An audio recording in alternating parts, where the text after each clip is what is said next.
చెరువు, ఆ గేదెలు. డాడీ మనం మునుగుదామా? వెల్కమ్ టు కామవరపు కోట వినాయకుడికి. అంటే ఇది పర్మనెంట్ వినాయకుడు అన్నట్టు.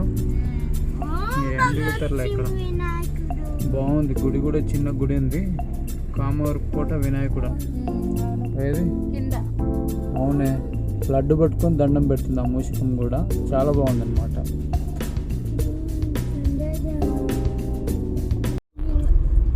సో ఫైనల్లీ బుద్ధా కేవ్స్కి రీచ్ అయిపోయాము. ఏం పల్లి ఇది? గుంటుపల్లి బుద్ధా కేవ్స్కి అయితే రీచ్ అయిపోయాము. ఇక్కడ నుంచి నాకు అయితే ఒక గుహ అయితే దర్శనం ఇచ్చింది. ఇంత దూరం నుంచే చిన్న గుహ అది. చూద్దాం, నాకు తెలిసి ఎవరన్నా ఉంటారా. చూస్తుంటే అసలు ఎవరు ఉండేటట్టే లేరు. బట్ ధైర్యం అయితే చేసి వెళ్దాము. రోడ్ అయితే సిమెంట్ రోడ్ భలే వేశారు, చాలా బాగుంది. మొత్తం అడవి అనమాట. గుడ్స్ మొత్తం ముందు ఎవరు ఉన్నారు కానీ ఇదేదో అడ్డం పెట్టారు ఆ రిక్షాను. రిక్షా అడ్డు పెడితే ఆ అడ్డు తీయడానికి రవి అయితే వెళ్తున్నాడు.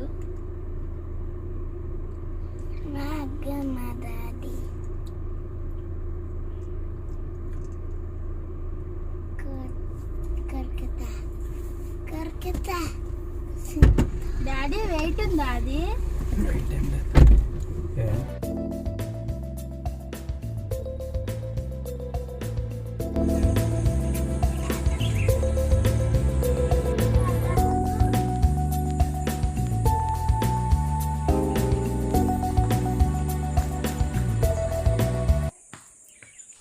ఈ మెట్ల మించి మనం పైకి వెళ్ళాలి. టైం లేదు మనకు, ఓన్లీ ఒక హాఫ్ అన్ అవర్ టైం ఇచ్చారు పైకి వెళ్ళి చూసినామని. 5 o'clock క్లోజ్ అని చెప్పేశారు, అందుకే వెళ్ళేసి తొందరగా వచ్చేద్దాం పదండి. సో ఫైనల్లీ బుద్ధా కేవ్స్ అయితే రీచ్ అయిపోయాము. ఎక్కుతున్నాం అనమాట. కేవ్స్ అంటే గుహలే, నడవాలన్నమాట. ఈ కొండలలో నడవాలంటే కానీ రోడ్డు అంటే మెట్లు చాలా బాగున్నాయి. టైం లేదంట, రిక్వెస్ట్ చేస్తే పంపించాడు అతను.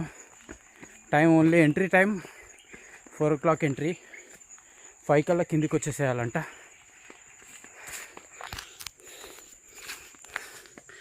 మెట్లు ఇలా ఉన్నాయి.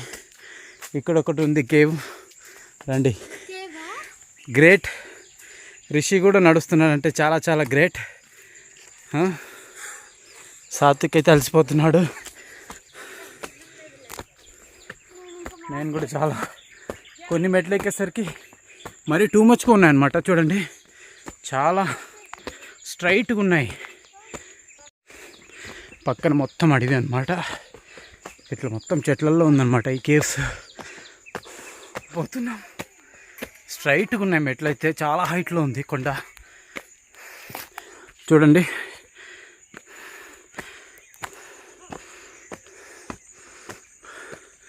కేవ్ చూసారా? గ్రేట్ రిషి, చాలా చాలా గ్రేట్.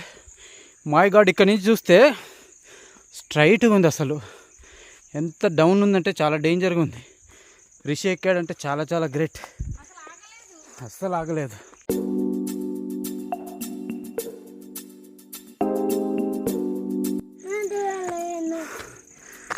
చాలా చాలా ఓ గ్రేట్. శివాలయంకి అయితే వచ్చేసాము. నంది విగ్రహాలు చూసారా ఎంత బాగుందో. చిన్న నంది విగ్రహము. పక్కన ఏంటో మాకు కూడా అర్థం కాలేదు, అదేదో సగం విరిగిపోయింది.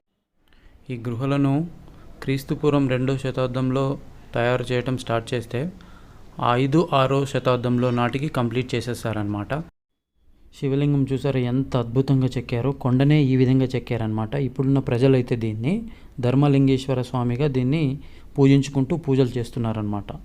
అసలు చుట్టూ చూసారా, ప్రదక్షిణలు చేయడానికి కూడా వీలు కూడా. పైన డిజైన్ కూడా ఎక్సలెంట్ ఉంది కదా. ఇంత పెద్ద రాయితో శివలింగాన్ని చెక్కేశారు. నిజంగా అప్పట్లో ఈ విధంగా చెక్కటం అనేది ఒక అద్భుతమేనని చెప్పొచ్చు.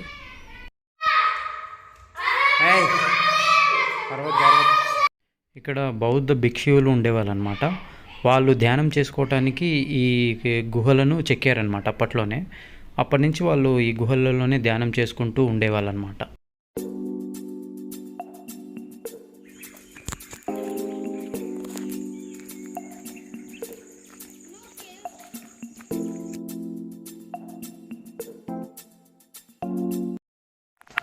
అసలు మొత్తం రాతితోటి ఏ విధంగా చెక్కారో చూడండి. మొత్తం ఇదైతే ఒక ఆడిటోరియం లాగానే ఉంది, మినీ సైజ్.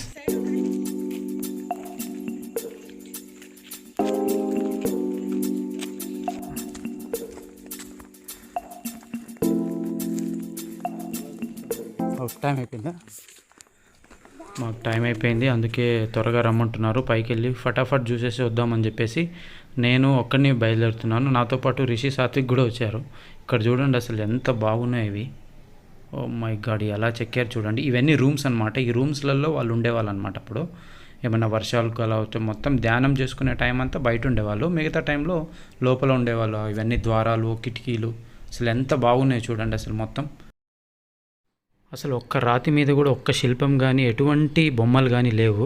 అందుకే వీటిని హీనయాన బౌద్ధ మతానికి సంబంధించిన వాళ్ళు ఏం చెప్పారు. చూడ్డానికి మెట్లు ఇలా ఉన్నాయి కానీ చాలా హైట్ ఉన్నాయి. ఒక్కొక్క మెట్టు నడుచుకుంటూ పైకి వెళ్ళేసరికి మాత్రము అసలు ఫుల్ హ్యూమిడిటీ ఉంది. దాంతో ఫుల్ తడిచిపోతున్నాం అన్నమాట. ఇక్కడ నుంచి చూసారా అసలు లొకేషన్ ఎంత బాగుందో.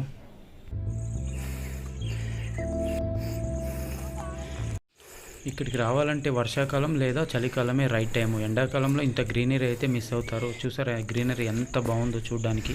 ఆ లొకేషన్ చూడండి, అంత హైట్ నుంచి పరిగెత్తుకుంటూ ఎక్కేసరికి చాలా చాలా ఆయాసంగా ఉంది. అస్సలు ఎంత వేడిగా ఉందంటే అంత వేడిగా ఉంది.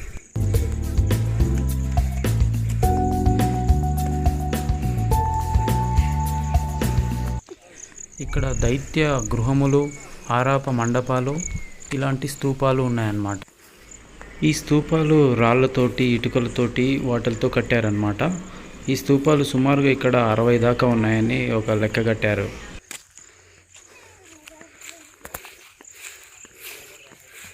కానీ అక్కడ తవ్వి తీసిన చోట ధాతు కరండం దొరికిందంట.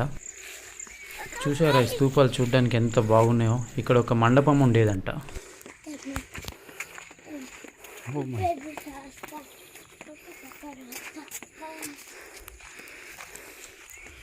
టైం అయిపోయిందంట. అసలు మొత్తం ఇప్పుడిప్పుడే శిథిలావస్థకు చేరుకుంటున్నాయి.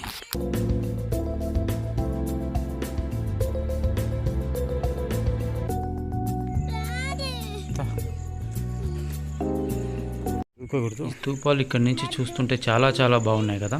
అది నాకు తెలిసి ఆ స్తూపంలోనే తవ్వి తీసినట్టున్నారు. సాత్విక్ పడిపోయాడు, పైకి ఎక్కి పడిపోయాడు. ఇంకా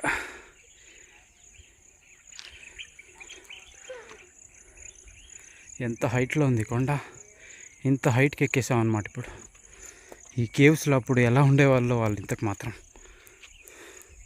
ఈ గుహల్లో. నాకు తెలిసి దీంట్లోనే అనుకుంటూ తవ్వి తీసినట్టున్నారు. అందుకే ఇక్కడ ఏం లేవు, అన్ని రాళ్ళు రప్పలు ఉన్నాయి ఇక్కడ అన్నీ.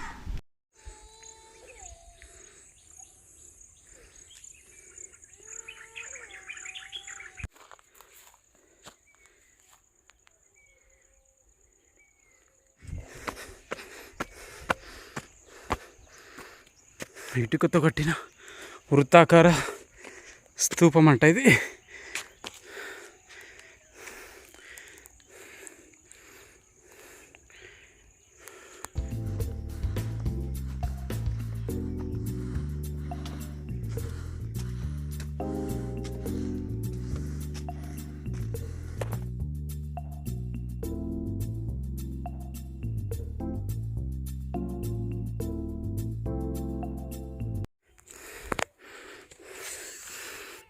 మొత్తం పాలరాయి.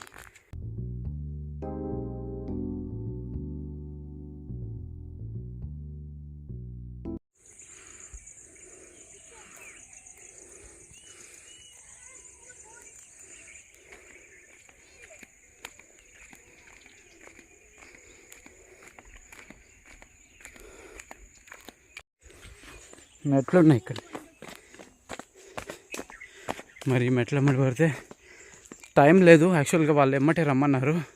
సో అందుకని మనమైతే వెళ్ళిపోవాల్సి వస్తుంది. ఇవన్నీ మొక్కుబడి స్తూపం. ఇదేంటో స్విమ్మింగ్ పూల్ ఏమో. ఇటు వెళ్తే నార్త్ సైడ్ గృహాలు ఉన్నాయంట, ఉత్తరంలో ఉన్న గుహలు. కానీ టైం లేదు. Better luck next time. ఈసారి వస్తే తప్పకుండా అన్నీ చూపిస్తా.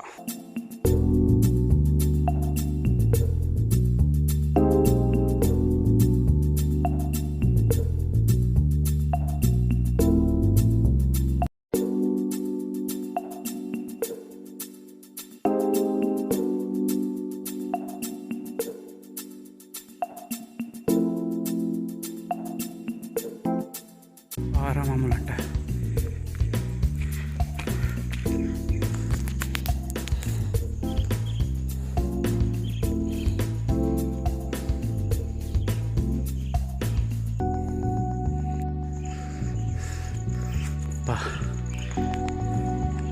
ఎంత అద్భుతంగా ఉన్నాయి.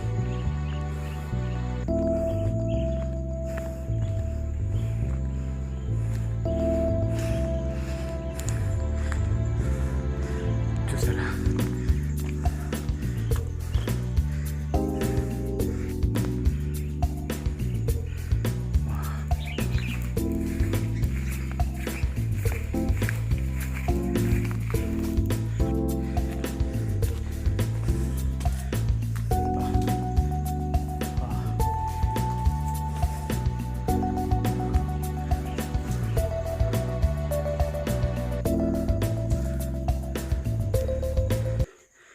ఇక్కడి నుంచి చూస్తే అసలు ఎంత కనిపిస్తుంది చూసారా?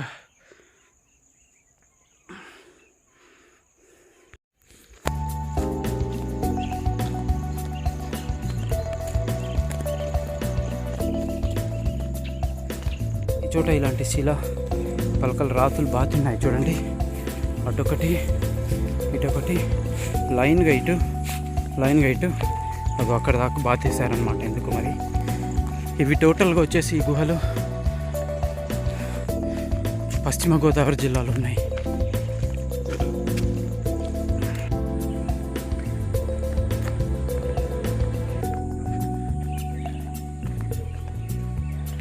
చాలా బాగుంది. ఇలాగా చూసారా మెట్లు ఎంత అందంగా ఉన్నాయో. ఇక్కడి నుంచి వస్తుంటే సూపర్గా ఉన్నాయి కదా ఈ గ్రీనరీ.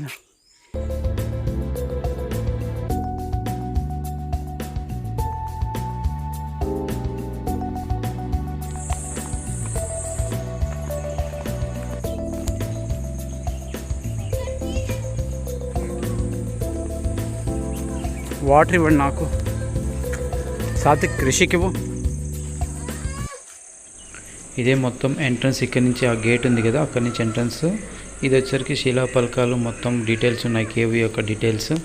ఇక్కడ టికెట్ కౌంటర్ అనమాట. ఇక్కడే